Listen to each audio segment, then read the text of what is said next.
हो जाए। मैया ने लाला को अपनी गोद में उठाया। लाला, क्योंकि मैया का मन कह रहा था कि ये वापस नहीं आए, इसलिए गोद में बिठा करके लाला को कुछ खिला भी रही, बेटा, क्योंकि सब लोग कहते हैं कि देवकी का लाला, मैंने तुझे बांधा था, इस बात को तू भूल जाना। मैंने तेरे को बांधा था ना रस्सी से, उस बात को तू भूल जाना। भगवान बोले, मैया सब कुछ भूल सकता हूं, लेकिन बांधा हुआ तो तेरा ही रहेगा,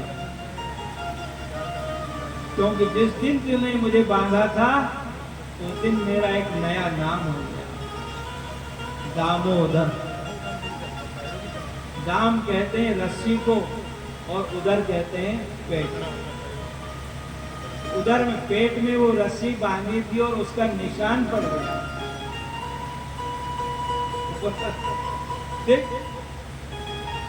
ये तेरा दिया हुआ निशान, फिर मैं कैसे भूल सकता हूं। चले भगवान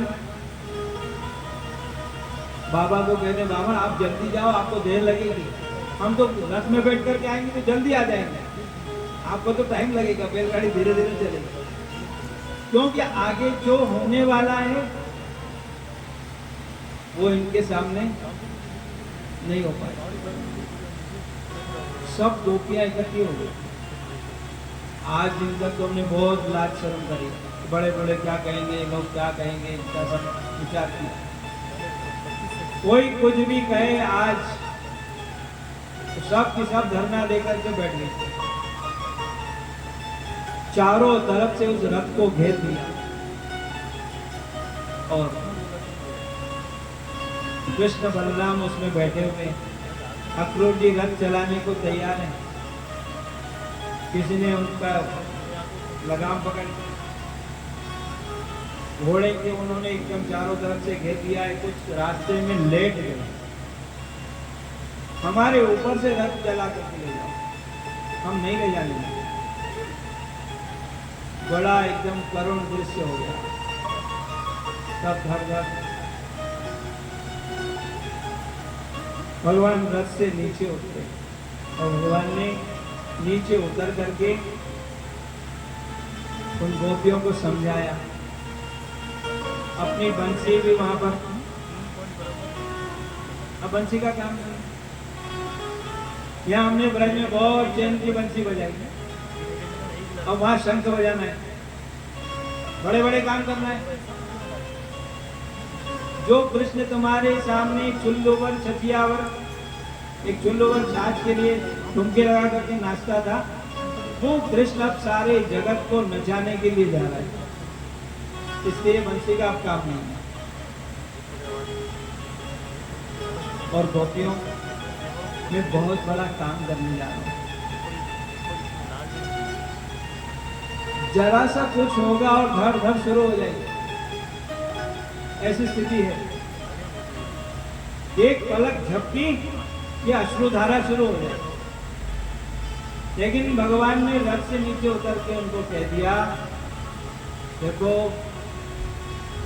मैं अब बहुत बड़ा काम करने जा रहा हूं और मेरी यात्रा में विघ्न नहीं आने, तुम यदि आंसू टपकाओगी तो मेरी यात्रा में विघ्न आए।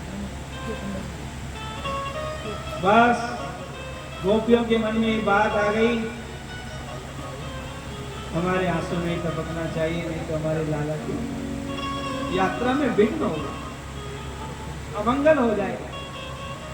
इसलिए उन्होंने आंख पलकों को झपकाए, अपलक नयनों से भगवान का दर्शन। और भगवान ने सबको कहा, भाई जल्दी आ रहा है कि बंसी बजाना में आ जाऊंगा, आगे आगे बहुत सारी बातें भगवान सबको समझा बुझाकर वहां से चले। कुछ दूर जाने के बाद अक्रूर जी महाराज ने, महाराज मैं थोड़ा स्नान कर, यमुना जी में स्नान करने के लिए डुबकी लगाई तो उनको भगवान का वहां पर दर्शन हुआ। कृष्ण बलराम दोनों यमुना जी के अंदर। मैं तो बच्चों को रथ में बिठा के आया, ये यहाँ कैसे आ गया? झट से एकदम बाहर निकले तो उधर देखने लगे तो वहां भी बैठे हुए, फिर डुबकी लगाई, फिर अंदर में, अरे क्या हो गया?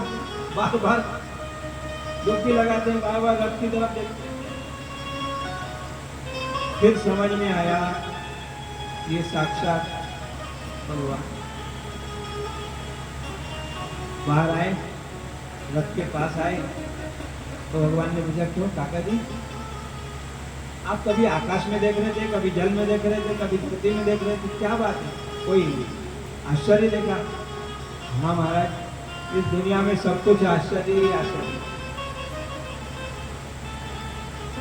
फिर भगवान को लेकर के अक्रूर जी महाराज ब्रजवासी आए तो मथुरा के बाहर एक बगीची थी, उस बगीचे में उन्होंने अपना विश्राम।